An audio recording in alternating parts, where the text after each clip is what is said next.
All right, listeners, we are back. We are better than ever, and it is Bahrain Race Week. This is your podcast host, Afsa. This is your host, Felicia. And I'm Beck. All right, and we're going to be talking about the Bahrain Grand Prix this week. But first, we're going to get into a little fun pre-segment, even before our fashion segment.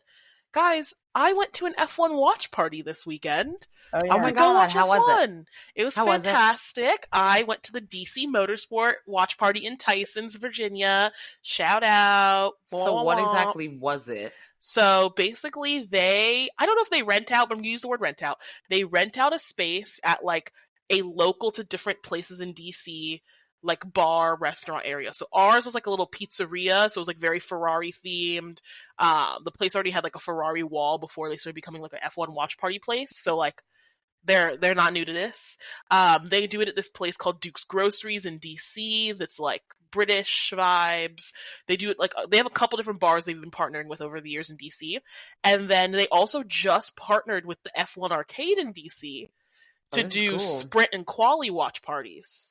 Oh, I love that. And I am now a member for $100 a year, which means I get a free drink at every race, which pays for itself handily. Fancy. And so yeah, me and my friend Anthony are both members. We're going to be grinding it out, going to different races. It's going to be fun. All right. Well, we'll have to hear back after every race how your trip was. A place in Houston. Well, I think they go to a brewery for every race. Which one? St. Arnold? No, Gristworks. I thought Gristworks? Yeah, so like there's like this F1 page. I'll send it to you. Okay. But yeah, there's one out here, so we'll have to check it out. Anyway, yeah, it was super fun. Highly recommend listeners, if you have something in your area, you should go. So let me ask you a question. I don't know how much you know about it, but like, what do they do for like the crazy early races? Like, so at least the DC one that I go to, what they do is they do a spoiler-free rewatch at an appropriate time. So for example, I believe for Japan, they did a 10 a.m. pre-party, 11 a.m. race start. Okay. And so they just played the race back. I like that. I'm here for that. Yeah. Basically, that was how to watch a race anyway. Exactly. I don't know if I would be able to live in suspense like that, but I would still go because I gotta get my free drink. Like, yeah, gotta go. Gotta get my free Aperol spritz. She's cute. Yeah. Alrighty, well, we can hop right into it. Project Runway and what not to wear. Bex, I believe you requested top spot. Yes, so I have requested the top spot because I think it's time that we stand up in protest. Okay. This shall not continue. What is it now? To allow us to continue with this segment when they give us nothing. Protest. I used to reward mediocrity. And that is what they're giving. Actually, they're not even giving us mediocrity. They're giving us basura. If you don't know what basura is, trash. Trash. They're giving us trash. So, that girl give us nothing. Okay. Well, while Bex is protesting the concept entirely, I think that a good compromise, a good compromise would be, you don't have to do a Project Runway. Okay. So here's what I'm gonna do. I'll give one person they're not even getting an honorable mention. I'm just going to be like, listen, you didn't look ugly. And the only person I'm giving it to is Lando Norris. And the only which outfit? No, which one? You don't need to explain yourself quickly. Which one? The one with like the Casablanca knit and the orange short. No. Wait, girl. Wait. No. The reason why I actually like the shirt, I really love the shirt. I like the shirt, but I don't like it with the shorts. The reason why it's technically not team gear because it's like a collab or something, but it says McLaren right across the thigh. Yeah. So that's why I can't even give him an honorable mention because it's not even worth. Because it's basically team gear with a nice shirt. The material of those shorts don't go with that top. He's wearing like those cotton shorts, like a thicker version of cotton cheer shorts. Okay, but who else was I supposed to give it to? Nobody. They were actually Charles Leclerc in this black polo and white jeans. Yeah, okay. You mean with George, his twin? I would say the Casablanca shirt to me was like the best piece that I saw on anybody. That is the best. Okay. If we're going by piece, sure. So I had to give him for that. But like, okay, you want to give it to Charles, but Charles is wearing. I'm actually not giving it to Charles. I have somebody else. But okay, but I'm just saying, like Charles is like Charles. I would say looks put together, very clean, very. But he's giving me, like, I don't know. That could be a Gap T-shirt and some Gap pants, for all I know. It's basic. Well, he wore Gap well. It's Gap. It's basic. It's mediocrity, and I am protesting. So continue. All right, well, I'm going to go next. My what not to wear actually was Lando Norris for the crime of those shorts. Yep. I agree with Bex. The top is fantastic. I love the top. I just fundamentally disagree with pairing it with these shorts. I think if you had to wear these Team Gear shorts, you wear something a little bit sluttier and tighter up top. Me personally. Okay. I think that this with the wife beater is Lando's aesthetic, and I think he should have just gone with it. All of that to say, my Project Runway, and I'm breaking a rule. I am breaking the rules of this podcast. Oh, God. And I'm rewarding somebody who is just wearing Team Gear. Yep. And that is Yuki Tsunoda. Oh, wait. Yuki Tsunoda with the buttons opened up, the necklace dripping, the 45-degree camera angle selfie. He took it for me. I feel like he was the only one who came here to give me a look. There was actually a look and not just, I'm coming here not in Team Gear for a photo. Yuki said, I'm going to be in this Red Bull shirt, but I'm still going to give you a look. And I love the dedication. I also like a man who's willing to dress a little bit slutty in the paddock. I think slight slut wear in the paddock is something that we're missing right now. I wholeheartedly agree. I think, I will say, I did notice Yuki in that outfit. I just was sticking by our rules and not giving someone in Team Gear, but I did notice I did like it. Also, I did notice that for some reason, someone send this to me because I still haven't seen it yet. I've noticed that Yuki is pulling out all of the, I don't know, very stylish Team Gear versus someone like Max who's literally wearing the same polo and pants.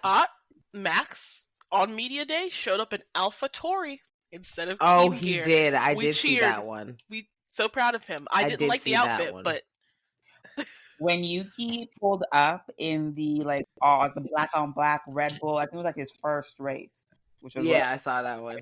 That was this one I saw. It's like the big it's supposed to be like ORB, like Oracle Red Bull Racing, but it had like it's like a big, almost like a track. That was cute. Like I like that he's not just going with the standard Red Bull gear. I actually like that he's actually looking for and curating looks even within Team Gear. So I will give a little finger clap for Yuki for that. Yo, you're up, Felicia. All right, so I do like that little look from Yuki there. I hadn't seen it yet. Anyway, so my Project Runway, actually, I want not to wear is going to be Lando because I really don't like the clashing of the orange with that top. I don't like it. It just doesn't work for me. Now, my Project Runway, simply because it's funny, is going to be Kimi Antonelli and his shorts that got him scolded because he kept flashing the reporters. I'm going to need to see this. What are you referencing? It was like his neutral, tan tone, short. Yeah. So apparently it was either media day or they had a press conference in the morning. I see, yeah. And he went to sit down and he got scolded because he was basically like, Kimmy, you need to watch your shorts because everyone can see right up your short. I said, oh no, not Kimmy trying to be a little hoe and he flashing everybody. Was he going commando to the paddock? I don't know, but is Kimmy being spicy in the paddock? Because I love a wide-legged short as much as the next girl. you know. Mm-hmm. And as a girl who loves a wide leg short, Yeah. if you go commando, you gotta accept You're flashing gonna be people. showing your business. You're gonna be showing your bits, Kimmy. You gotta accept that. But no, Kim Millman made a whole video about it. I was like, I dang. just saw that, yeah. But anyway. Literally criminal. All right, baddies. Well, we did minimal fashion because nobody is Gave us coming for anything. So now let's get into some news. And actually, I want to take this first piece of news because it relates to the fashion, and it is an update from Kim Illman on Lewis and his fashion and paddock presence. So Kim Illman has noted that out of the 18 days that we've had in the paddock, Lewis, I think he said 18. Lewis has only shown up in quote-unquote fashionable wear 5 times. That's a tragedy. Yes. So that's why Lewis is not winning any Project Runways. There have been no outfits. Yeah, there have been almost no outfits. That's because he's spending time curating hairstyles now that he let go of the braids. I don't know if it's like he's trying to get he spent too much time on his curly routine. It's literally only been the bun and then the curls. That's all. Listen, he's working. Yeah, but you can't you can't just. He puts a little moisturizer on in the morning. That's true. He's not doing a routine.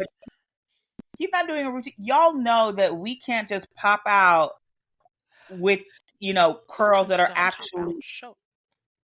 But you can't just pop out and show because your hair. His hair is not frizzy. His curls are defined to a point. Like, well, I would say before he takes off, like he got a tangle teaser. But so that requires a little bit of a routine. So to me, it's giving that he does something with his hair before he shows up, and I think he might be spending too much time with that. Or maybe like me, he's following me and he's protesting because he needs the other guy to step up their game. He needs them to step up. He's not showing out until the rest of them show out. Bex. Okay. He says, step your game up if you want me to step mine out at all. That's so funny. But yeah, apparently Lewis is also, because he's gotten even more popular since joining Ferrari, he's been scootering around the paddock, so they're also getting less photos of him because he's not lingering anywhere. So I think this might be a new era of Lewis's existence in the paddock, and I think we might be getting a little dry, might be thin on the ground with Lewis, but... Are we getting incognito Lewis? Yes, I think so. Yeah, they're looking hiding from Kim Illman just last week. He was getting him behind fences and whatnot. Exactly. So I don't think we're getting any stuff. But listen, he's trying to focus. Yeah, for real. We need him to. We really do need him to. All right. My other piece of news before we get into the tied together piece of news is that George is apparently about to sign a 2-year deal with Mercedes. This would be shocking to me if he did this. Why? Not on George's side. I actually think George should sign a 2-year deal with Mercedes. I'm surprised that Toto doesn't want to keep his options a little bit more open after everything that happened this weekend. He could scoop somebody up, maybe. Like somebody who might be unhappy next door. Yeah, and he could do a little scoop. But no, I think it's not that good of an idea as well. I think maybe they're getting Bex. Mercedes. I think they're getting hypnotized by, his sneaky podiums that he's just. Because they said, I think I just read something somewhere that, what's that boy's name? George. Sorry, George. George has had a top 5 finish in every single. All the races so far. Yes. Sprint and everything for all of 2025, and he's the only one. So maybe they're getting hypnotized by, consistency George. Yeah. Now, what I did also want to talk about in relation, and I don't have the tweet because it went away, but it was an article. It was a news article from a F1 News Twitter. Was supposedly after this whole race thing, and we'll get more into this in the post-race, Max told Red Bull that he was willing to drive for any team except one that had George Russell on it. Oh, wait. Repeat that one more. Huh? That he was supposedly, allegedly, he said, "I'm willing to drive for any team in this paddock except one that has George Russell on it." I didn't know they were beefing like that. I don't even know if they're beefing like that. I just don't think he wants that man there with him. Want to, mm-hmm. But like, also, he doesn't beef with Carlos, but he don't want that man there with him. You gotta spend time with that man. You gotta do press. Is he, Jesus Christ. Is he saying that like out of anger? Like I would leave Red Bull type thing? Like was he angry saying that? I think the implication. I think so, but I think the implication is that he was. Mm-hmm. But I also don't. Once again, we don't know. It's not like he said it to camera. This is a rumor. Listen, I'm waiting for the day that he says it to camera. That'll be great. That'll be epic. That'll be fantastic. All right. Into our last pieces of connected news, which is press about the McLaren car. We have 3 key players who love to talk about the McLaren car. I don't say love to talk about, who have talked about the McLaren car recently. Yes. Zach Brown, Lando Norris, and Oscar Piastri. Yes. We're going to start with Zach Brown. Zach Brown has gone on the record as saying that the advantage the McLaren has is really not that much. That's a lie. That's potentially a lie. We then have Oscar Piastri. Allegedly. Right? Allegedly. We then have Oscar Piastri, who said, "I'm not shying away from the fact that we have the fastest car. I think to say otherwise is not correct." Smart man. Then we have Lando Norris, who has flip-flopped how fast the car is depending on his mood. Because obviously he's been on the record saying it's extremely hard to drive. He said the other day, like, why do they keep talking about the car? The advantage isn't that big. He's consistently said the advantage isn't that big. And then as soon as he, spoiler alert for quali, got 6th and Oscar got pole, all of a sudden the car is so fast that Oscar's going to lap the entire field. Oh, yeah.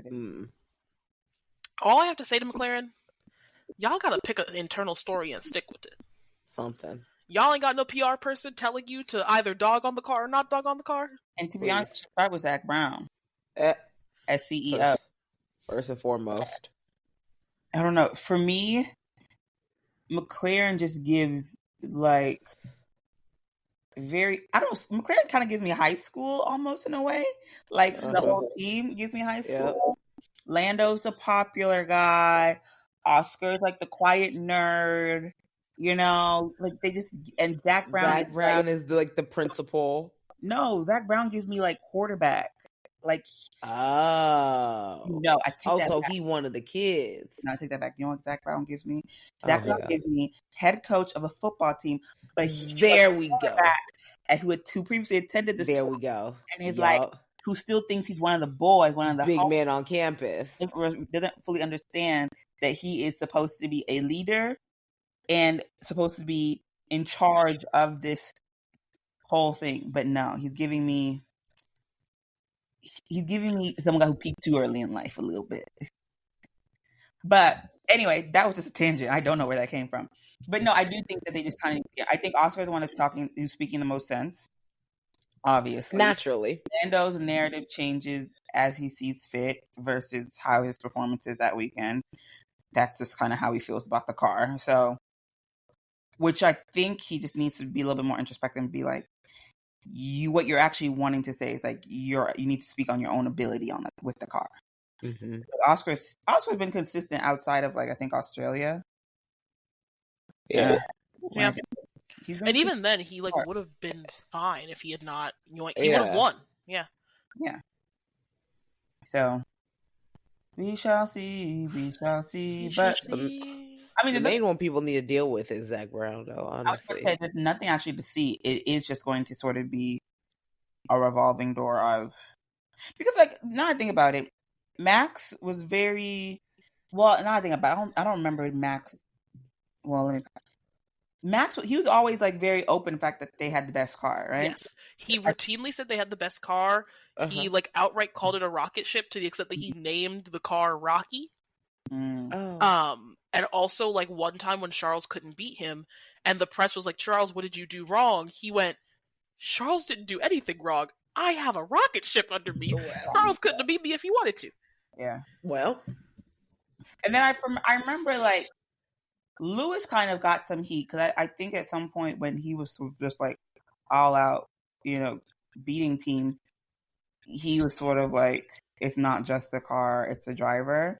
But I think at that one, I think that is a little bit different because he wasn't necessarily saying the car wasn't that fast. I think he was saying, yeah, it's a fast car, but I'm also a good driver too. So I think Lando needs to take note from those. Well, I think that's what Lando is basically trying to say, but instead of saying it all together, he says bits and pieces, which means he contradicts himself.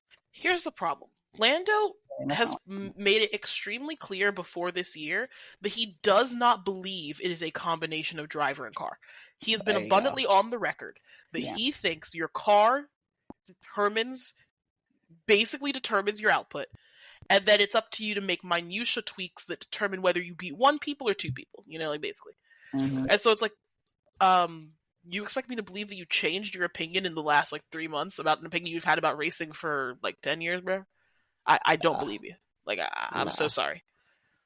You need to chill. And I just I remember when they were in the cool down room. I forgot what race it was, but it was him and Lewis. And Lewis was like, "Geez, y'all were so fast." We all remember. Oh, defensive. He's like, "Well, y'all had a fast car for so many. It's our turn." And I just don't seem to fully understand why he. Well, maybe I understand. I would say I don't understand why he gets so defensive, but maybe he feels like people aren't giving his actual skill. They're not giving him enough credit for his actual skill as a driver. But in doing that, you're also not giving enough credit to the engineers who are the reason you're able to drive. Well, yep. Yes. Come on. I also think let's be real here. Lando is a great driver. He's an F1.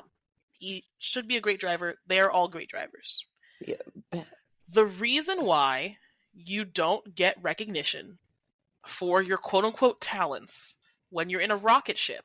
Quote unquote talent. No, Lando's very talented. I'm saying that that's the thing that we're talking about, right? We're talking about his the way that Max, even in a rocket ship, is still getting articles written about his talents, right? Yes. But that's because once you have the rocket ship, everybody goes, so then your job is easy. You need to not be making mistakes then. That's how you prove you're extremely talented in a rocket ship, is that you don't make mistakes. And so it's like Lewis would drive the wheels off of it and just be cruising for 57 laps. Max would just be cruising for 57 laps. It's the fact that when you're alone at the front, we still get footage of you spinning out the back of your car or going into the gravel or losing lap time because you had wheel spin. That's the reason why nobody's giving you credit for, not nobody. You're getting tons of credit. You're British and you're leading a championship. Trust me, they never shut up about you. That's why, quote unquote, not enough people are giving you credit, is because once you have a rocket ship, the expectation is the hard part's been taken out of your hands in that you are now naturally fast. So now to get credit, the kind of credit he wants, you need to step up to a whole different level. And it's so you have two options. You can step up to a whole different level and get a lot of praise, or you can take the base praise that comes from winning, which is your job. So you have to accept your base level of praise that you're operating with. No, I agree. I wholeheartedly agree. But I don't know if we're going to come to that realization with him. No, I think that Lando needs to up his therapy hours. I mean that genuinely. I want that for him. As somebody who is also an anxious queen, I need him to up his therapy hours. Because I don't think he can take Xannies and drive, so he needs the therapy hours. Definitely, I'd rather he didn't. Yeah, he needs the therapy hours. He didn't. But all right. That was all my news. I don't think you guys have other news. So, no. I'm going to get us into quali. I actually thought this was a decently interesting quali. I thought it was more interesting than normal. Admittedly, I was on a work call while quali was happening because they had me working 6 hours on Saturday. But yes, I know. But I thought it was decently interesting in the sense that I kept looking up from my work call, seeing something going like, I hope you were not on camera. no, of course not. Okay, just No, making no. sure. I was at the church house during quali, and I could not watch it, so I would just like quickly like gleam. I think I sent y'all a text. I was like, "There's a red flag. Why is there a red flag?" Like, I don't know what's going on. I have no context. But yeah, I watched it back, and it seemed pretty good. Yeah, I think Q3 was actually quite exciting. Q3 was super Q3 was. exciting. Okay, I think Q1 was not that exciting, but it was pretty good. I feel like the usual things happened. Sorry, what'd you say? I said it was just kind of standard. Yeah, the usual suspects got to nobody's great surprise, except for Alex Albon qualified. Ended up qualifying 15th after Hulkenberg's lap got scrapped, but qualified 15th, 16th. I'm kind of confused. 16th. Because he became 15th when. Yes. Thank you. But yeah, very strange, very weird. The Albon got out. Hulkenberg got DQ'd because that was in the race. Skid brake thing. That was the race. Yeah. But very interesting that Albon got out. Hate that for him. And apparently Liam also had DRS issues that made it so that his lap was bad. So there were a lot of technical issues this race. I know. Something's up. There was a lot of technical issues this race. Yeah. I don't know what was up, but that was really disappointing for the homies. And then we get into Q2, which is what Bex was texting about when Ocon slammed into the barriers and obviously was out of qualifying. What exactly happened to him? I'm watching at the video right now. It looks like he's going through the turn and he like hits the curb and then just like his car snakes. It was just a curb? Yeah, he hit the curb and it made his car like snake him. It just took him out. Yep. But they cleared it out. They got Q2, after which Q2 was pretty general, except for, of course, Lewis and my Red Bull boys decided to give everybody a heart attack and do just one flying lap right at the end. But they did all get through. So, sorry. Was there like a strategy behind them doing that, or was that just saving tires? Just saving tires? Saving tires for the race, yeah. We didn't say who got on in Q1, my beat. It was Albon, Lawson, Bortoleto, Stroll, and Bierman. And then now in Q2, Doohan, Hodger, Alonso, obviously Ocon, and Hulkenberg all got out. Mm-hmm. Yeah. All right, and then we have Q3, which, like Beck said, kind of interesting, kind of cool. It was looking like there for a minute. I was like, is Kimmy gonna get on pole? Wait, was that Q3? That was Q3, right? I think so. Yeah. Yes. It was down to the wire. No, it was Q3. Yes. And I was just like, oh my gosh, Kimmy. Kimmy's been doing really well. And then track limits. Yeah. Well. And I was like, dang, you almost had it. Mm-hmm. It's literally heinous. But Oscar Piastri pulled out a banger lap to get first. So hashtag love that for him. Obviously I love him getting first. So I love that. And we ended up with Max getting 7th because his brakes don't work. They have my man running through torture every single day in that Red Bull. And then Lando got 6th. In a McLaren. When they were like, oh, and here comes Lando, here comes Norris over the finish line, and he goes 6th. I was like, I think we need to talk about how Lando has a Q3 problem. Yeah. I think we need to talk about how he has a last lap Q3 problem. Go on. Not we. I'm saying we, the wider F1 community, and also his like coach. Like, I think they need to, like, whatever's causing him to have these last lap Q3 issues, they need to work on it. Because, like, performance anxiety. It can't be every Q3, every last lap. It's just, you just tell him Q3 and he's done.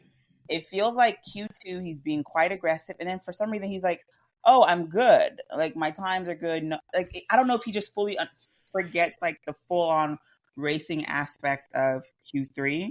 but he just doesn't he's not very consistent in pulling it out. Like, especially when you have such a fast car like Oscar. I would say Oscar is definitely more consistent. He's had his like blips, but he's definitely more consistent in Q3. You know, usually coming top 3? Yeah. Like, I think it's interesting that it's literally every single Q3 we've had this year. Except for one. Has he gotten poles for one? I think he got was it Australia? Maybe. But it's like every single Q3, it's always the last lap. He either bails out of it or something happens that doesn't make him get to the... Didn't he just had one where he's bailed out of 2. He's bailed out of 2 of them. And I think he's choked 2 of them. So have we had 4 races? No, we had 3. We've had 4 races, right? So he bailed on 2, choked on 1, and got pole on 1. And I'm like, I don't understand why, when it's the last lap, like, that's when you need to lock in. Part of the skill of being an F1 driver is that you lock in under pressure. And, like, you have to lock in. That's your job. That's part of the job of having the fastest car, is that you know it can be on pole, so you gotta lock in to get on pole. No. But we ended up with our final race classification of... Not race classification. Quali classification of Oscar on pole, George, Russell, Charles Leclerc, Kimi, Pierre, Lando, Max Verstappen, Carlos, Lewis, and Yuki Tsunoda completing the grid. And I'd like to note, that's a Q3 for Yuki Tsunoda. Well. And where was Liam? Somewhere in Q1. Well, at some point. Never mind. No, say it. No, I'm gonna say, like, to be honest, at this point, like, I know people like feel like we're not that far removed from the whole switching of the cars and whatever in that conversation. But at some point, I think we are gonna have to stop. Like, just let it be and just like let Liam let Liam do his thing and let Yuki do his thing, and stop comparing the two. Yeah. Oh, to me, they're not comparable, which is why I didn't even bother. Yeah, I thought I was about to say, no, because when Felicia mentioned it. But yeah, like, I was, you know, I saw a couple people talking about it, and I'm just like, we see where Liam is, we see where Yuki is. Let them now just race on. And like Yuki said, the performance will speak for itself. Yes, and like the performance did speak for itself, spoiler for the race, these are the first non-Max Verstappen Red Bull points since Las Vegas of last year. That's crazy. Yes. So, congrats, Max Verstappen. You now have a point-scoring teammate. Woo! Hasn't happened for you in a while, buddy. It's about time. All right. Let's get into the race. Like I mentioned, we had the lineup that we had. Shout out to Pierre Gasly for somehow being in 5th. But what I really want to call out is Lando Norris in 6th and Max Verstappen in 7th. And I'm only calling this out because, spoiler for the beginning of the race, I say spoiler as if we're not recapping the beginning of the race right now. Lando rolls forward and ends up getting a false start penalty for being out of his position in his grid box. I don't know if either of you have seen the clip of it yet, but the way Max clocked the fuck out of Lando. Max said, listen, hey, that one, he was past that pace. How did he see it, though? So Max is notoriously hypersensitive to everything that happens when he's in the car, right? Famously, he heard pit guns in the back of, like, a radio from, I think, Christian Horner or GP or something, and he went, did the Ferraris just do a pit stop? And they were like, yes, because he could hear their pit timing in the background. That's hilarious. But no, Max clocked the fuck out of Lando. So the commentators who were looking at the grid didn't notice it until they heard Max's radio. So Bex, I don't know if you've seen the clip, and listeners, obviously, I don't know if you've seen the clip. I don't know who you guys are. But for the record, we have Max's onboard video, and he's sitting there waiting, and he's like surveying the grid, and then he like locks in, looks forward, and out of what is blatantly the corner of his visor, he sees a slight movement of an orange car, and he whips his head to the side and sees Lando scoop forward that little bit, and the Blocked swiftness, it. the swiftness with which he hit that radio button. I don't even think Lando had stopped rolling forward before he flipped the radio button. Max said, "Boop." He's out of place. Mr. Electric, send him to the principal's office immediately. Like, that was Max. But anyway, Lando ends up getting a 5-second penalty for... Hawk-eyed Max is what I'm going to call him. He ended up getting a 5-second penalty for his transgressions. Also, we forgot to mention it. Russell and Antonelli both got a 1-place grid penalty from their qualifying positions for leaving the pit lane early during quali. Irrelevant for the sake of the race. But did want to note that Lando got that false start. Most of the grid started on softs, except for Leclerc, Hamilton, Alonso, Lawson, and Bortoletto, who are all on mediums. Mm-hmm. I also think why would that be the company I want to keep? Bro. Wait, what? It's always Ferrari with the alternate tire strategy. Oh god. Okay. Yeah, it's just something else. But I did also want to call out, I don't know if you guys were looking at the different like pit windows and the timings and stuff. I feel like the tires were not lasting. I don't know. That's one thing I kind of commented. I thought it was very fascinating seeing like tire strategies, and this track was basically like a 2-stop track. Mm-hmm. From what I've heard and people see is like this track it wears tires. Yeah, tires. And because Hodger pitted on lap 7. I would say he looked like the first 10 laps. Hodger pitted on lap 7 for new tires, and I was like, I've been on the record as saying this. I think Pirelli needs to make worse tires. I am tired of watching them go 50-something laps on a hard tire and only have to pit because the regulations say so. I'm a firm believer that there is not a single tire that should last more than 2/3 of the race. Yeah. I think that if you drive over 2/3 of a normal race distance, so 200 kilometers, I think that every kilometer over 200 that you drive on those should be a 1% more chance that tire's going to blow up.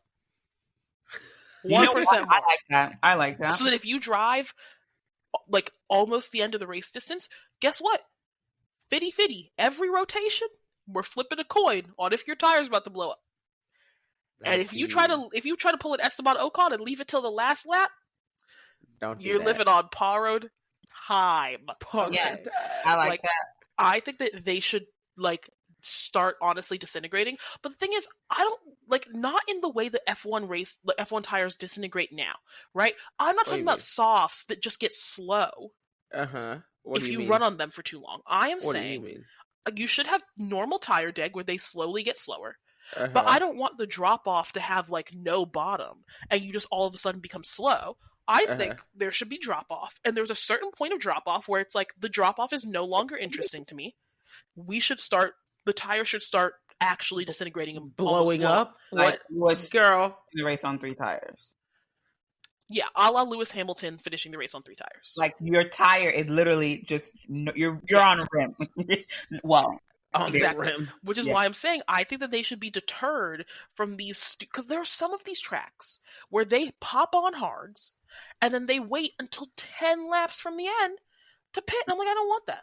I don't want them to have to regulate that you do a pit stop. I'm glad that they do, but I don't want that to be something they have to do.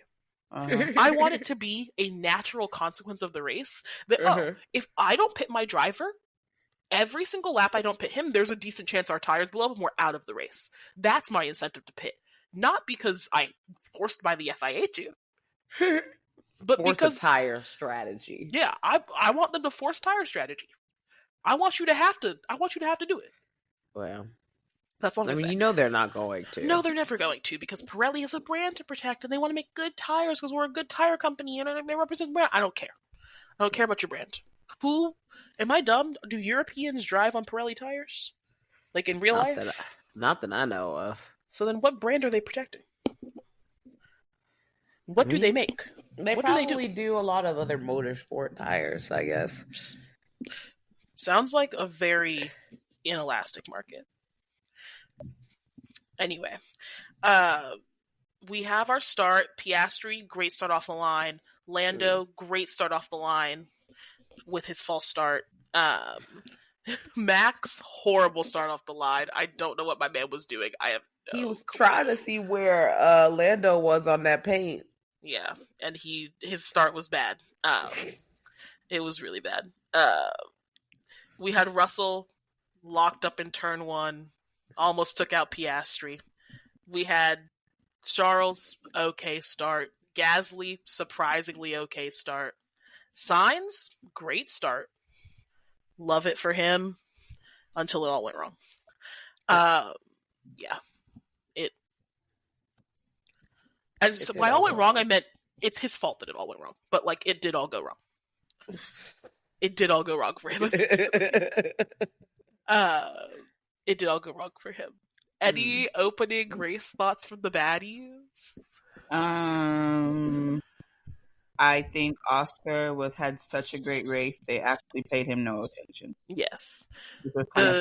It's a great thing when your driver is a top driver and you never see him the whole race. I remember the amount of races where they would start to pan the camera to Max and I became terrified that something had happened to him. I lived in fear. What do you mean? Why is he on the screen? He's not supposed to be on the screen. Exactly. I do have to say, I do really love, I think F1 is slowly learning its lesson about race ends where something interesting is happening that's not the lead, because, spoiler, Oscar won this race. But they did not pan to Oscar when he was crossing the finish line. They kept his little thing, and then they were showing, oh my gosh, who was scrapping at the end of the race? Was it not Charles and Lando? I thought, yeah. Yeah, they kept the camera on Charles and Lando. I'm like, thank you. Because the amount of times that I am forced to, like... No, I don't agree. Oh, okay. Well, you show Oscar crossing the finish line in the big box and you have Lando, even if it is just a quick flash, great, he won, and you switch back, but you give the winner the respect that they deserve and show them crossing the finish line. See, I do fundamentally agree with you. Like, I do fundamentally agree with that. But F1's not good at the quick switch. F1 sucks. They're not good at the quick switch. About their broadcasting abilities this race. Yeah. They're not good at the quick switch. So I agree with you. If F1 can do the quick switch, I'm down with your plan. 10 toes down. Let's do it today. But they're not good at that. They can't do that. So... Well, shouldn't we set the standard higher and expect... We should set the standard higher. My standards are very high. They just never meet them. So, okay. My bad. Well, it's okay. Any other opening race thoughts? What else did I say? Oh, I think overall, I know we might get into it later, but the rookies kind of had a bad race. This was not the best race for them. Yeah. For the rookies, I struggled with this one. Yeah. We're coming up after only a few laps because these soft tires got tore up. We start getting our first tire pit changes, lap 7 through lap 11, lap 15, all that kind of stuff.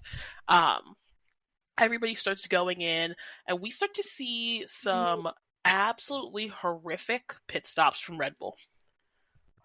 How the mighty have fallen. What was happening? What was the light thing? Oh, go ahead. I'm sorry. These are the same men who did a 2-second pit stop in the pitch black dark, who did a very fast pit stop in zero gravity, and you had a 6-second pit stop during an F1 race? It was like, I don't know what the front right side, what they were doing. I was like, did y'all forget how to do this? Is that why? What's going on? No, but the light was broken. Yeah, they're but then obviously they have the other guy who also holds the light, but even he was fucking up, it looked like. Yeah, I'm gonna need some people investigated. I'm like, how did the main one fucked up, but then the backup messed up, and the backup was an actual person? Yeah, it was upsetting because obviously Max and Yuki don't want to get a penalty for an unsafe release, so they want to listen to the lights, but then they're sitting there going, well, this light is obviously stupid. I can see with my own eyes. There's nobody. Yeah, exactly. So Ugh, hellish. But Red Bull would continue to endure more pit problems every pit stop, more brake problems, more turning They didn't problems. have a single smooth pit stop, did they? Nope. I don't even know if they had a pit stop under 4 seconds this race.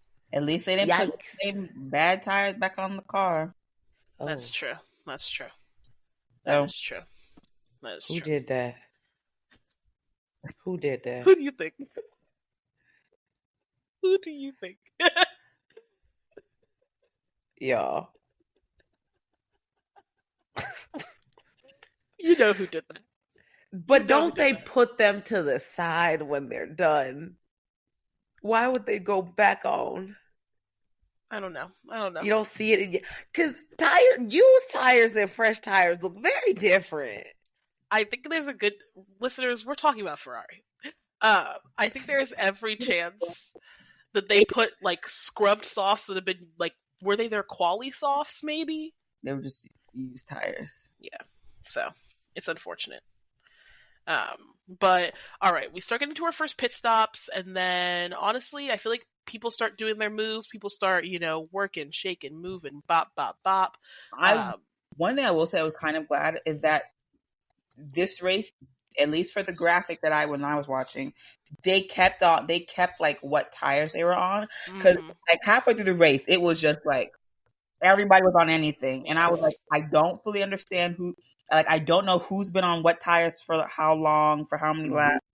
So I did appreciate when they kept sort of referencing like, oh, so and so's on hards. Yeah, they've been on hard for 10 laps. Yeah, we will get to the communications issues F1 was suffering this one. We'll get to that in a little bit. But instead, right now in the race, as we've said it, we're getting to, in my opinion, my baby goat. I've decided he's my baby goat, and I'm standing him from now on. Who? Kimi Antonelli. My baby goat has gone up against my current generation guy, Max Verstappen. And overtook Max Verstappen. He did. The way I was crying in the Stellina pizzeria, I was like, guys, it's over. We're cooked. We're done. Kimmy brought his A game. Yeah, and he did. And it was fantastic. I loved it. It was truly hellish for me to watch Max be overtaken by a Mercedes. And did he eventually get Mercedes with an 18-year-old in it? Did he eventually get overtaken by Jack Doohan? Oh. I know he couldn't overtake Esteban after his pit stop. I remember that. But I didn't know if he did not get overtaken by Jack Doohan, thank God. That would have been a bit too much for me to take. I don't know if I could have done that. But speaking of Kimi Antonelli and speaking of Jack Doohan, we could get into our rookie review.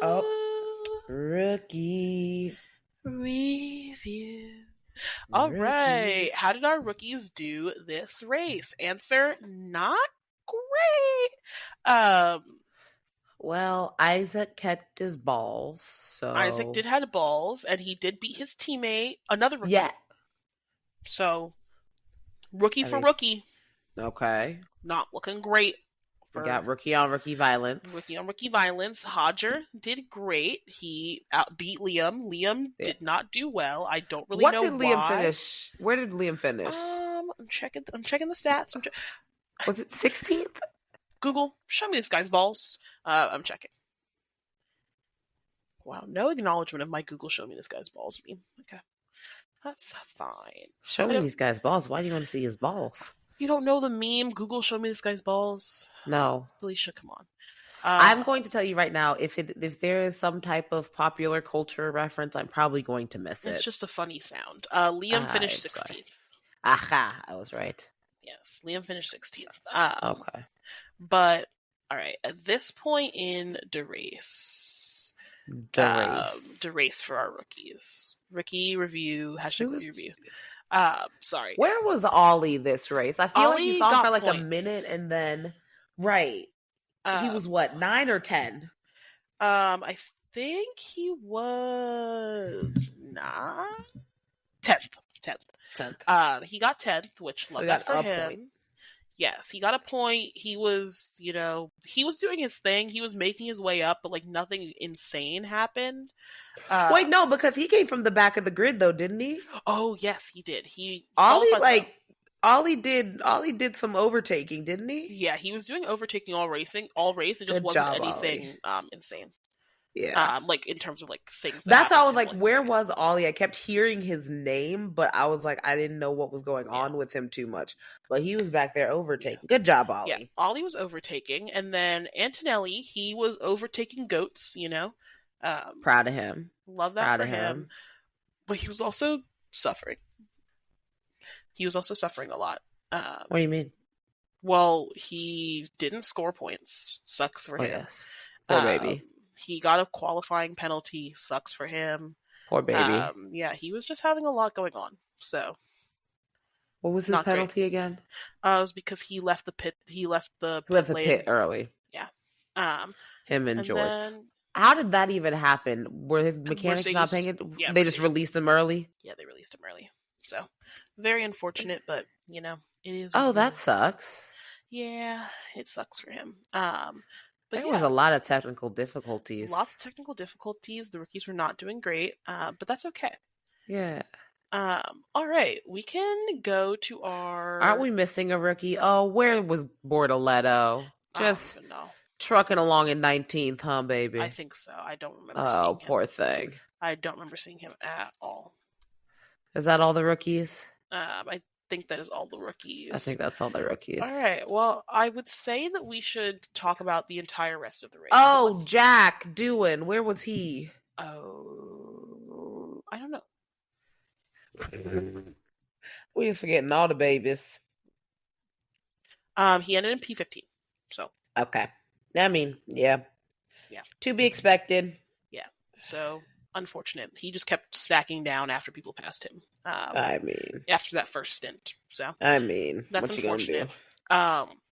This was a good race, but there's not much more for us to cover except for George's transmitter issues. So, that we haven't already covered. I feel like we've implied Lando and Charles had a little back and forth for second and third.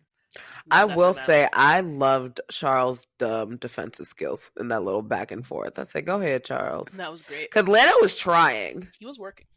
Lando was in that ass. He was putting in the work. But the main thing we have left is George's transmitter issues. Rip George. He essentially, his transmitter wasn't working. It was showing him all over the map. It messed up all of the timing screens for almost the entire race. Everyone. And this is not the first time that this has happened. So I think that they need to figure something out for their timing and transmitter issues. So. I mean, but the really crappy thing is that if even one goes out, it messes up everything. Because you can fix it all as much as you want, but there's one single issue anywhere on that grid, and everyone's effed up. So I think they need to figure that one out. Yeah. But yeah, I feel like that was the main interesting things. We ended up with Oscar winning. Love that. Hey, I love an Oscar win. I do. He's now second place in the Drivers' Championship. Go, Oscar. Hopefully he is making conversations very awkward at McLaren. That's always the goal. Make the conversation awkward when you're... I hope he just sits there very stone-faced looking at Zach Brown. Every time he gushes about Lando, just looking him dead in the face. That's funny. We got Yoints. Yuki got points once again, as mentioned at the top. The first. Are y'all really gonna call these things Yoints? That's what they call them. Oh my god! I'm pretty sure that's what F1 account calls them. Oh my god! Yeah, we got Yoints. I do love Yuki though. Go ahead. Exactly. And yeah, it was a good race. Not insane. But a good one nonetheless. We also didn't mention Carlos Sainz DNFing because he's a menace to Yuki, but I also didn't really care that he DNF'd. So I mean, you were just being a dickhead, is what it looked like to me, honestly. Yeah, he just y'all didn't have to collide. You didn't give him space. You were trying to be slick. Yeah, it was a mess. But all right, we can go into the post race. Okay. So part of George's transmitter issues meant that they couldn't tell when he was within a second of anybody.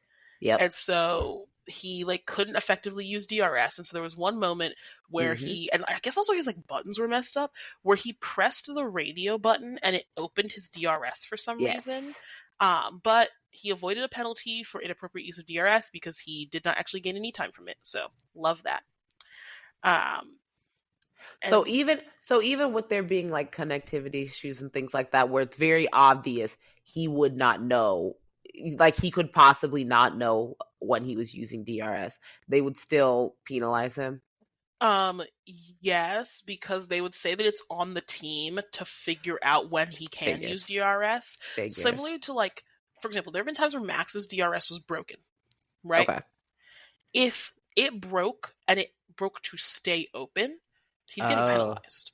You know, it doesn't matter that, well, he couldn't have done anything about it. Okay. Yeah. And but yes, no penalty for George. Thankfully, I thought that would have been unfair. But that would have been unfair. He avoids a penalty. And then my only other piece of post-race news, because we are wrapping up soon, is Max's manager. Oh God, can't remember his name. Don't really care to. Was seen in the paddock, and this is from Ted Kravitz, so this is a reputable journalist saying this. Was seen, quote unquote, this is a British-ism, so it could mean anything, giving Helmut Marko a piece of his mind.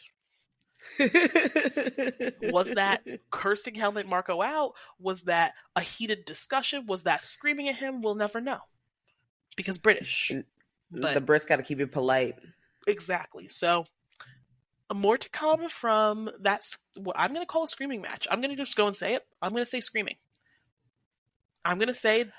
Also, if you're having a discussion, quote unquote, with Helmut Marko, and someone else feels the need to notice that you're having this discussion with Helmut Marko, how were you? I feel like it was a little spicy. You were outwardly projecting your ire enough that Ted Kravitz, who I don't think was parked outside of the Red Bull garage, you know what I mean, walking by, you know what I mean, and noted. So that's all I have to say. But Felicia, it got a little spicy in there. It definitely did. Do you have any closing thoughts about the race before I get to our question of the pod? Sure. I just need them to figure out what's going on with these little break block things, because everybody keeps getting disqualified because their stuff is grinding down too much. Yeah. Teams keep running their stuff too low and it keeps getting messed up. Oh, for the record, Hulkenberg got disqualified. Sorry, guys. I honestly, when the tweet came through, I didn't even care. So. But yeah, Hulkenberg got disqualified. He was what, P13, P12, something like that. Yeah. So very unfortunate. Rip Hulkenberg. And I have a question to the pod. Hulkenberg. I have a question for the pod. And it is just for Felicia because Bex has actually departed the pod for the sake of the pod. Nice to see right now. Love Bex, but she gone. My question to the pod. Did you see that Gayle King, Katy Perry, and other people I don't care about went on a Blue Origin flight to space? To space, and I'm putting quotes around that. That wasn't an April Fool's joke? Nope. Okay. They went to space for 11 minutes. Gayle. Now, Miss Gayle. When I saw in the news they were sending Why Gayle you to gonna space, take your black house to space? When I saw that they were taking them to space, I went, Gayle, no! I just want to know what Oprah said when Gayle told her. Oprah had an emotional reaction. I actually just saw an article about it. You can go look. If you look up Gayle King space, there's an emotional reaction, apparently. I'm just like, I couldn't imagine walking up to Oprah and just being like, yeah, so I'm going to go let these people shoot me up into space with Katy Perry for like 10 minutes. I'll be right back. Bro, what? Okay. Anyway. So, yeah. Look into that one more, listeners. I saw people saying, there was a funny meme, like, oh, they only went up into space for 11 minutes. And it was like, oh, so Katy Perry started singing and then they came back down. Okay. People really don't like Katy Perry. So hey, that poor girl. I feel like she catches strays for like no reason. I'm like, she was already married to Russell Brand. Cut her a break, girl. Cut her a break. Yeah, she already suffered. But all right, next week we have Jeddah. Super excited. It'll be Jeddah. Super I'm just kidding. I wasn't saying it properly. Yeah. It'll be super great, and it won't be a late night race, so that's always a cheer for me. Hallelujah. Hallelujah. All right, baddies. Well, we will see you on or after Easter, because that's when the race is. So Yeah. we may be slightly delayed, but we will be here. We will be delayed. Okay, one of your hosts is a woman of the cloth. She needs to go to church. I'm a woman of the cloth. I'm just not a woman of the cloth like Bex. Listen, if that's the case, we're all women of the cloth, okay? LOL. All right. Well, goodbye, listeners. Bye-bye.